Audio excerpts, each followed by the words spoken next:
Granturismo series has always had a special place on the show floor for Sony, with ultra-realistic cars showing off bleeding-edge PlayStation visuals with speed and shine. Internally developed and tailored to all the strengths of the system, Granturismo 5 looks like it's definitely up to the task. And while the final game could be a ways off, Granturismo 5 Prologue will let players go for a test drive well before the final game is available. Currently available in Japan by download or on a disc, Prologue isn't quite a full game, but it's much more than a simple demo. The game's slick and modern front end is known as My Page, and from here you'll have access to all the game's content. This hub screen features your current vehicle, a menu, and a calendar to track racing events. If you're online, you'll get info on real-world weather conditions for tracks around the world. You can visit dealers to check out showrooms or check out various events on offer. Event races basically make up the game's career mode, where you can earn credits and add to your virtual garage, but arcade mode is always there when you want to start a race with minimal setup.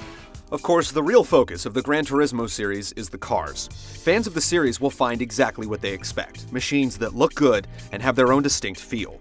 You might start with fairly modest machines like the Suzuki Swift or an Integra Type R, but you aren't limited to entry-level performance in Prologue.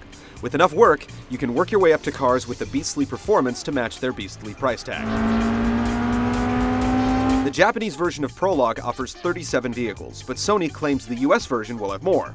This means we can expect 60 machines to race on the 5 tracks at 60 frames per second with up to 16 drivers simultaneously racing online via the PlayStation Network. Prologue puts up some nice numbers.